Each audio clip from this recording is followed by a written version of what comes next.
Si Mang! Si Mang! Yes po, ma'am. Did the telephone ring when I was away? No, ma'am. My goodness! The table is such a seat! What have you been doing all along? Here, get these things and prepare the flowers. Yes, ma'am. Ma'am, Mr. Sapra came here. What did you want? He came to get your husband. What for? Playing cards na naman? I don't know, ma'am. But he said, the senator who is from Manila, he needs do some relaxations. Is that so? Sinungaling lamang yon. That good for nothing, Senator. Baka marirelax pa. Mr. Sapra said, it is long time already since he has not relaxed. Tarantadong sapra yan. Walang responsibility. You answer the telephone. If it is for me, tell them I am preparing for the farm. Hello? Yes, ma'am. She's here. But she is busy. Ma'am, si Mrs. Patuon po she likes you daw to tell her if the senator is here na already. Till here, he went to nagre-relax. Kung saan-saan. Ang senador po raw nagre-relax kung saan-saan. Hindi ho. Hindi naman rito. Not here, but outside. Mr. Sapra and Mr. Gomez are with him. Hindi ho. Hindi naman sa horse races. Horse ka mo? Hindi horse. Yes, ma'am. Mga kabayo lahat sila. Ma'am, gusto raw po kausapin. Hello, darling. Good afternoon. Where are you coming yet? Naku, the others are not yet here. And I want very much to create a good impression sa American time, hindi Filipino time. Our guest speaker is not yet here.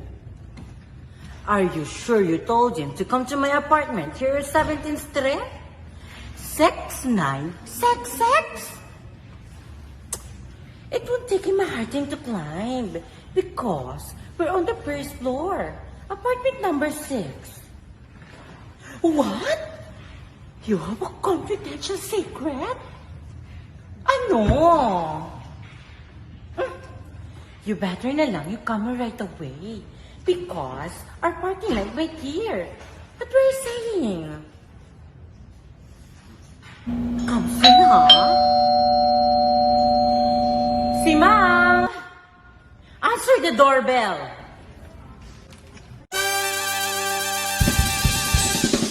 Ring. Good afternoon. Is everybody here now? Goodness! Not yet! But you're setting a good example. Mabuti yon since you're the president. If you work for the federal government, I assure you that you are trained to be on time for special and business engagements. I hope you like these cookies I prepared. Oh, how wonderful! I used 5 pounds of butter. So we want to show our Philippine officials that we are not exactly starving. Mrs. Camus requested me to prepare kare-kare, especially for the senator. I did, but that is a trouble. When our officials come to Washington, we feed them so much. In spite of their food allowance, they have expensive per dimes. We are so far away from home. That's a marvelous sentiment. But don't say that when they are around. Why? My goodness! That will only encourage them to do things. What things? If you tell them they are away from home, They will make that a continuous season toward the relaxation all the time. Well, it isn't bad to do some relaxations every once in a while. Of course, but it all depends upon who you relax with. If the senator relaxes with the wrong person, how about his forward to sleep in Manila?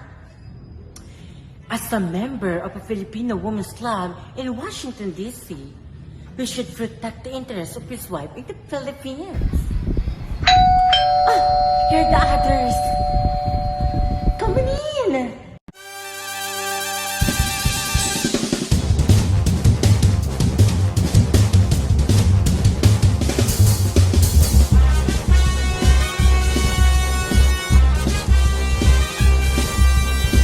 Delia, where have you been hiding all these mans? Around. Didn't you know Felia is with the World Bank now? She's just back from Switzerland. Naku, that's why she looks so fashionable. I warn you, Cora Ocampo will be jealous of your dresses. Aren't the officials here yet? Mrs. Gomez says that the senator is still relaxing. I do hope that the ladies will bring him to our meeting on time. Aba, what ladies? I forgot to Tell you that Mrs. Cora Ocampo Collins and Mrs. Ferdelesa asked if they could escort the senator to our party. Of course, I might have known Cora Ocampo would put something over on us. Well, everybody knows she is the unofficial reception committee, especially for senators and congressmen. I personally can see how she enjoys kissing so many government officials, especially so many old ones. Sanda-sanda naman Senator Marifal na yun, no? Pero chika, it seems like the older they get, the more naughty are their fingers. Has anybody seen the blazer coat of the senator? That's not so funny as the way he changed his name from Antonio to Anthony. It's understandable about that blazer apparel. Anybody who is in last stages would have to make it up with bright color combinations. Nagme-makeup yon. Fafano, when he was young, they say he was too poor to have a good time. And now that he has a lot of money, he can almost buy everybody.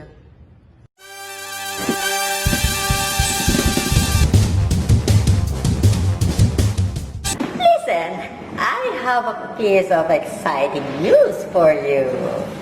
Oh, sabi mo, please go. By all means. But don't tell the others, huh? I'm afraid baka you will repeat it.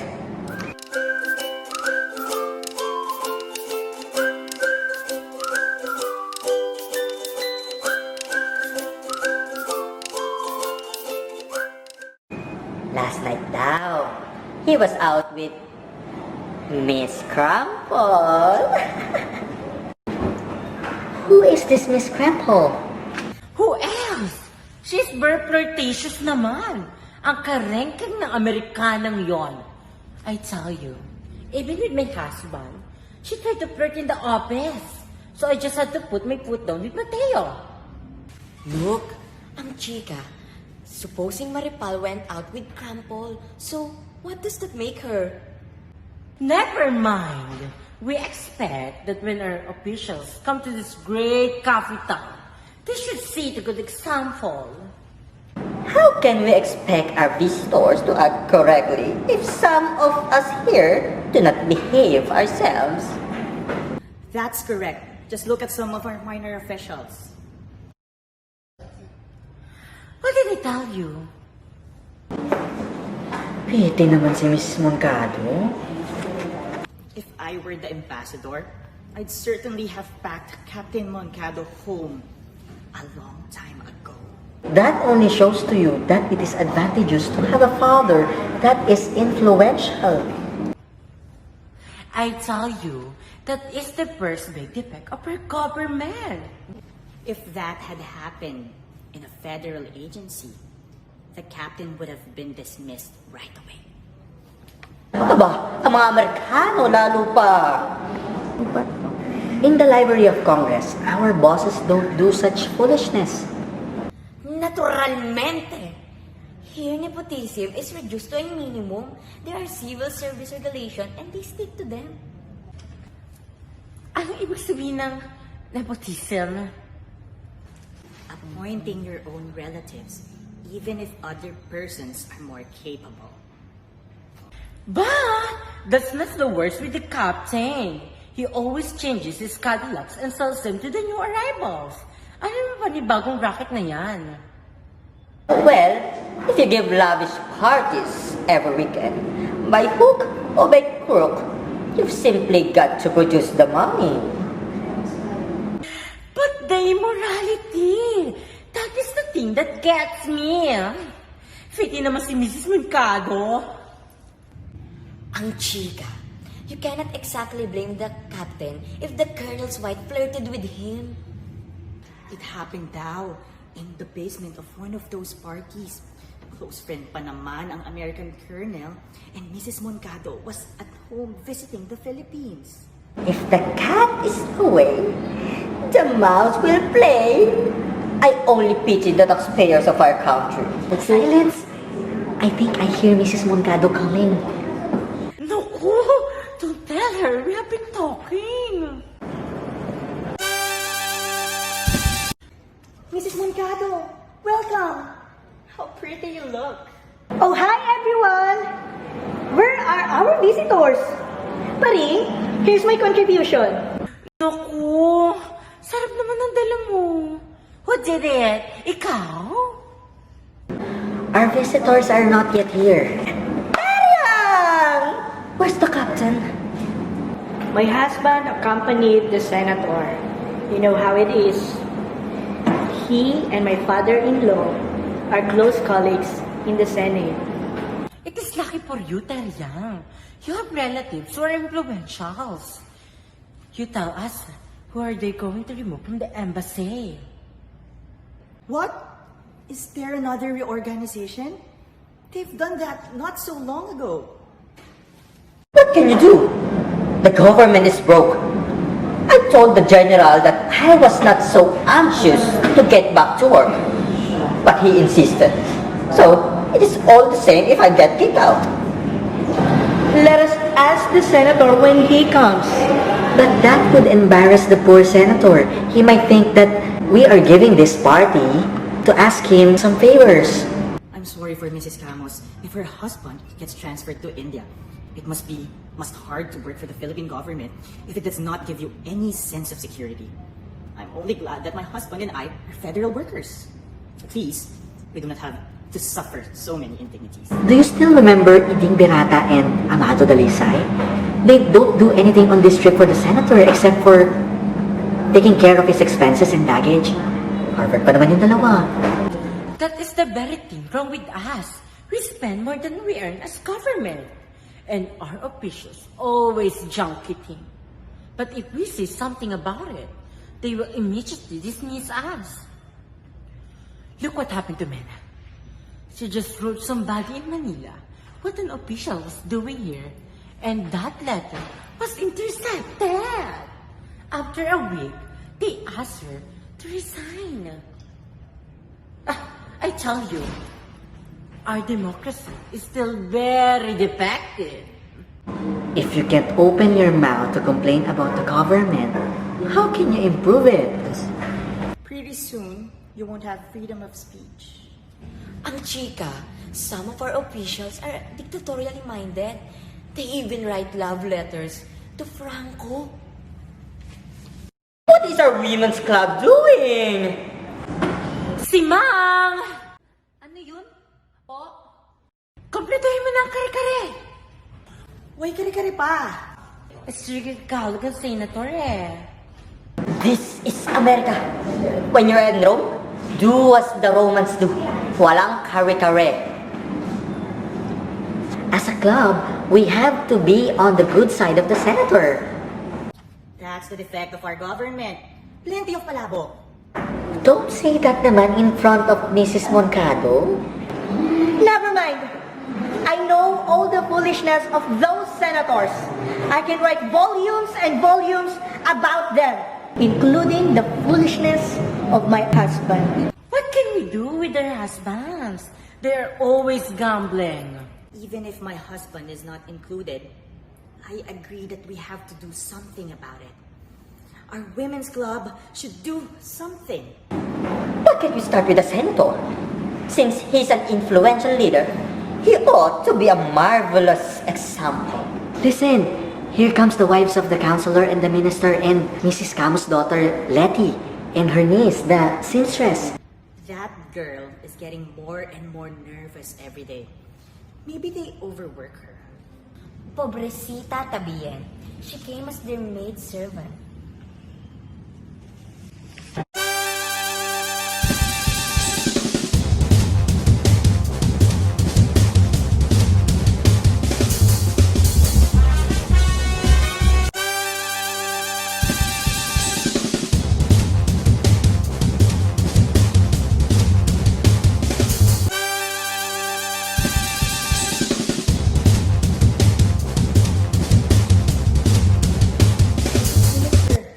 Please come in.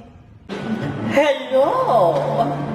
How's everybody? Baring! Kamusta, my dear? Mabuti naman. Naku, Gina. Maganda, mabilis mo sa iyong buhok. Salamat, Baring. We are all here except for Mrs. Collins and Mrs. Perdalesa. Nana, Bilang! If that Mrs. Collins is coming, I shall go home na. I cannot stand her staring at my dress. Iha, there is not harm in attending your affair together. I get nervous every time I set eyes on her.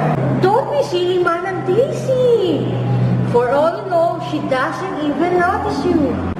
Well, I am very sorry we are late a little. No naman, I had to send off the minister to New York at the order of the ambassador. Mrs. Collins and Mrs. Perdalesa went to fetch the senator at the Shoreham. Sus, Gina. Wala sa Shoreham. Well, where is he? Nagre-relax daw. Naku, Bilang, that's terrible. Si Mr. Sapra. Yung tarantadong yon. Inimbita raw na maglaro ng kung ano-ano.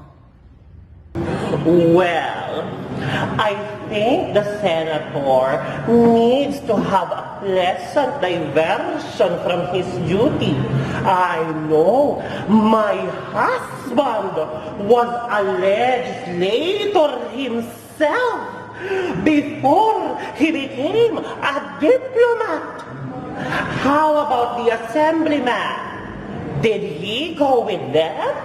Lahat-lahat sila, including my very own quiet husband.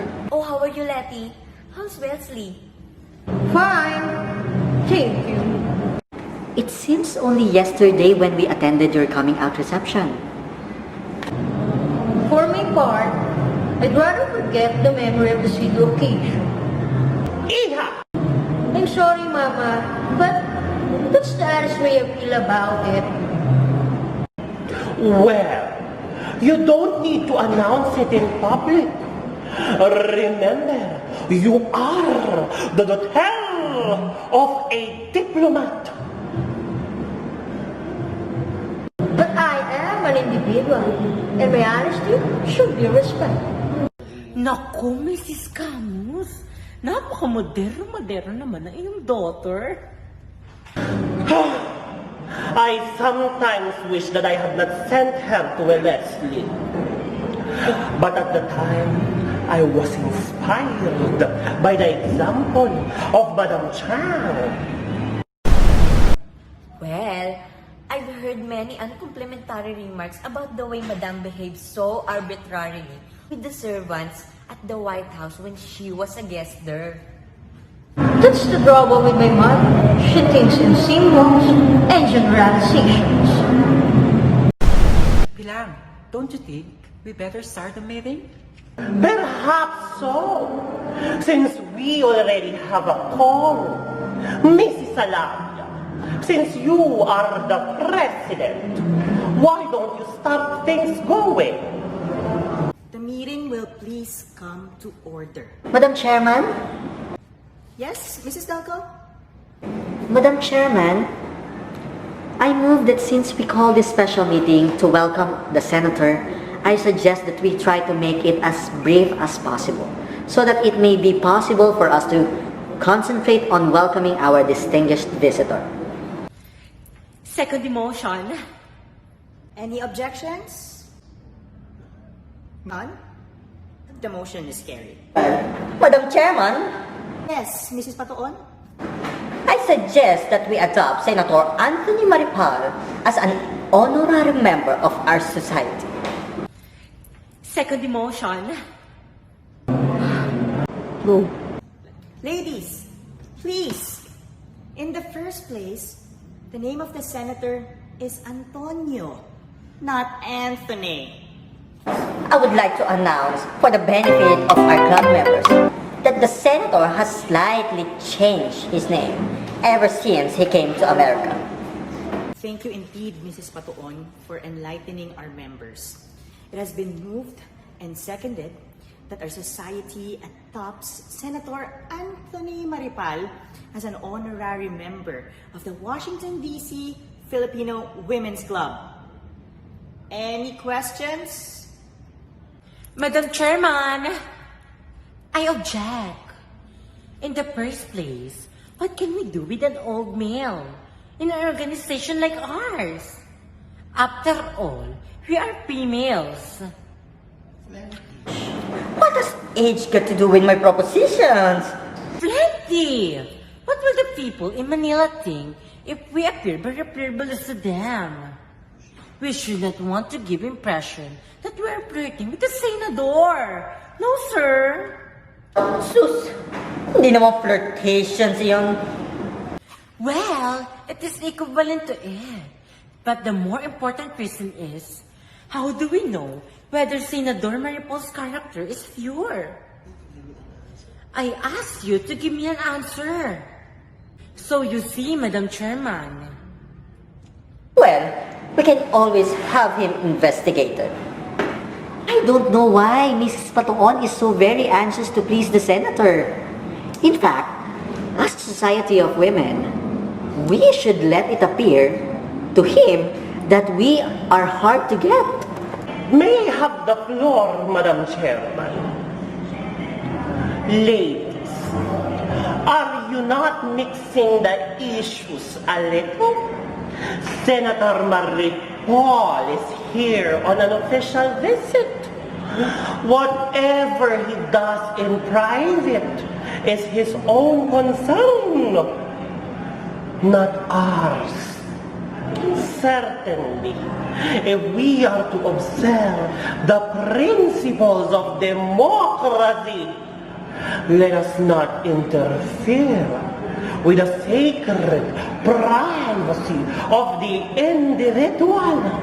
And after all, we are in America. Certainly. We are in the greatest land of freedom and democracy. But supposing Mrs. Maripal were a member of our club, won't we raise a hand to protect her interests? Please, let us not include the question of sex in our discussion. The subject is extremely sordid. Let us first and foremost be true Filipino ladies.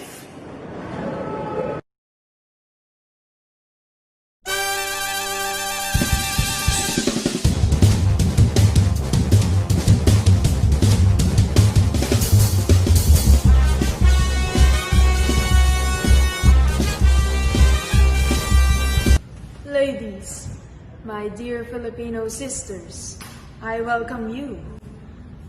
How do you do, Mrs. Camus? I'm sorry I missed your husband. We all wish you a hearty welcome, Senator. Do sit down. Thank you very much for sending the pretty Mrs. Collins and kind Mrs. Verdeleza to fetch me. It was a wild goose chase. We assure you. The senator is truly a hard man to catch. Ladies, I assure you that I am available at any moment. Oh, Senator, I'm glad to see you have a fine sense of humor. I am Felia Festa. Felia Festa! So, you are the pretty person. Of course, I've heard all about you from Miguel Cuaderno. I hope he told you nothing but the truth about me. Nothing but the truth, I assure you. And I tell you, I am not disappointed. You know, Senator, before you came, we were discussing you. Really? Of course. We were debating whether you could pass for the membership in our organization. I am flabbergasted. Seeing now that you make everybody happy, I think I shall retract my objections. My golly, what does that make me? Ladies, are you ready for the motion? Shall we adopt him?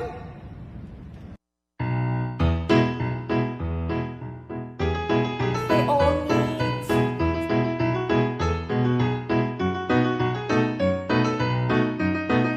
Yes, yes.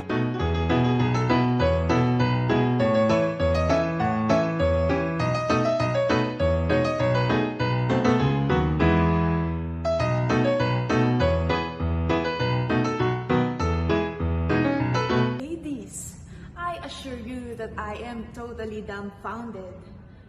Now, I have to make sure that I am still wearing my trousers.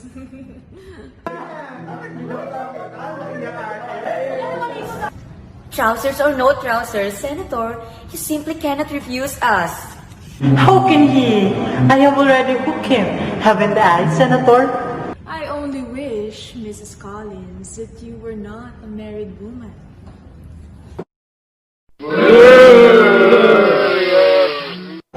Isn't he charming? Senator, I do not doubt that you must be a sensation to the Filipino ladies during the election. Senator, where is the assemblyman? I'm sorry to say that he is still taking it easy. It is the heat in Washington that ties him down. 14! Is he sick? Not really. He will feel better after taking it easy, I assure you. Oh! Well, Senator, we want to hear from you. How about a bottle of cola to cool him? Of course! What are we doing here? Standing like an idiot?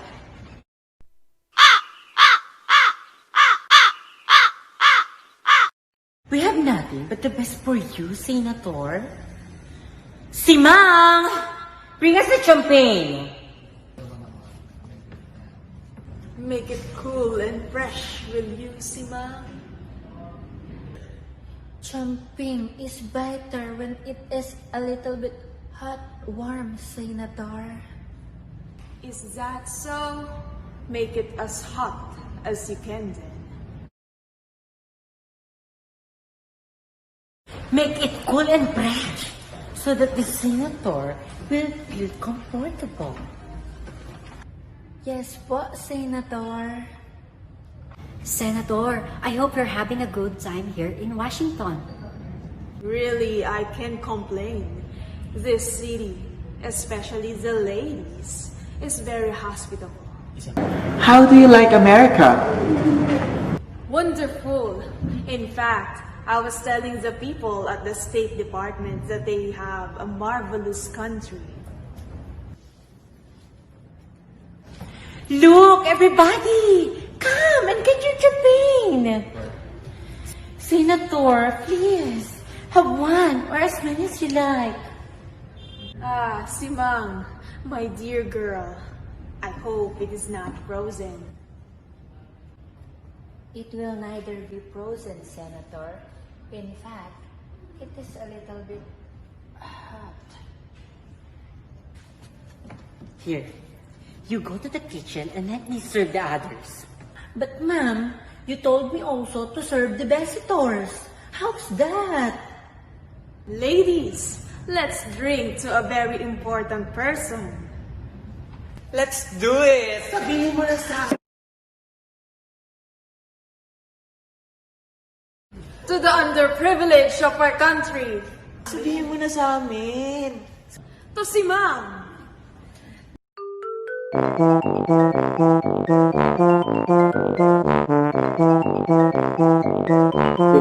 Naku po, Senator, nakakahiya naman. You are the indispensable favorite of our country. Here, you go to the kitchen and stay there. Thank you, Senator. Thank you. Come on, Senator, ladies, let's all drink to the good health of the Senator and may you have productive time here with us. Hep, hep, hooray! Hep, hep, hooray! Hep, hep, hooray! Hep, hep, hooray! Hep, hep, hooray! Hep, hep, hooray! Thanks, all of you. Here's to your happiness and prosperity. Senator, let me be the unofficial spokesman for the ladies. From the ladies of the Filipino circle here in the city.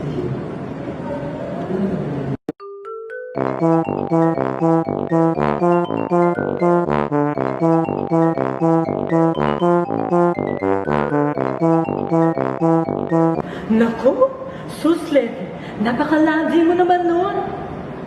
As you think, we will have profited more by hearing the Toscanini concert. Come on, Senator. Let us hear from you and get out from the clutches of Mrs. Collins. Besides, her American husband might get jealous. Of course, Senator's speech. Speech. Please, please, Senator.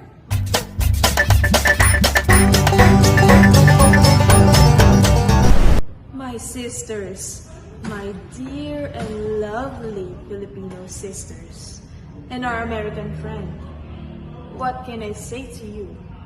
My heart is so full of gratitude for your hospitality that here I am, tongue-tied and dumbfounded. I feel that I can only express my inadequate thanks, not in words, but in action. But let me say this to you from the bottom of my heart, that wherever I am, I shall forever be thinking of your personal interests and those of your husbands. Please believe me. You have heard so many complaints about your government officials, especially those direct against legislators like myself. Well, the only defense I can offer you is this. Do I look like a villain? So if you hear any of these uncalled for and unfair accusations against me, I know that you will give them answers you have given me so graciously this afternoon.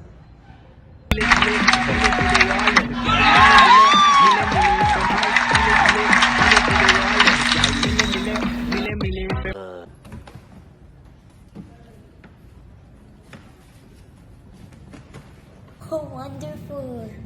Oh, the Senator is breaking my heart. Mahal na mahal. Mabuhay ka, Senator! Mabuhay! Mabuhay! Mabuhay! Mahal na mahal, Senator. Mabuhay ka. Mabuhay!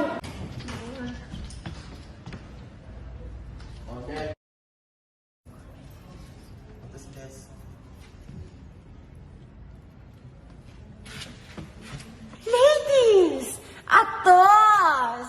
Senator Maripan for President! Hooray! Ladies, I thank you. Now, I have a splendid idea. How about retiring to the Shoreham Hotel with me? And we can really do things. Mr. Senator, that's really a splendid proposition. Ladies, what are we waiting for? Let be the nominating committee before the others get ahead of us. Come on, Senator. Come on, Senator. Let's not waste any more time. Ladies, tayo na. Siyempre, ang chika, he is exactly like Pied Piper of Hamelin. Senator, I hope you do not lure us to our doom. If we have women like you in the Philippines, I certainly do not need to fear our country. You wait till the senator goes into action. Then, you will forget all of your previous commitments. Senator Maripal for president!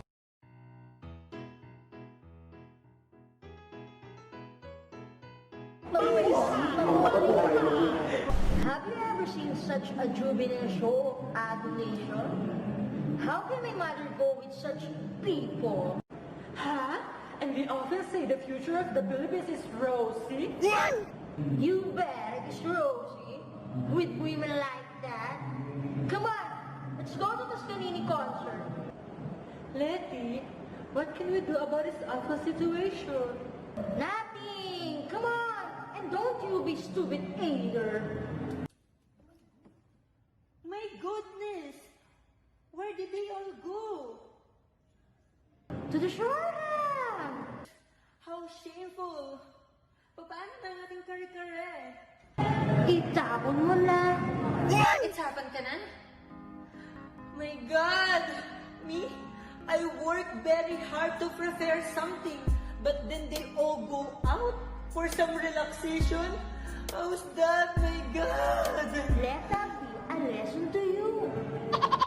Doggy, tarantado silang lahat. I'll tell them. I'll make a report of Filipino peoples. For sure. I'll tell them!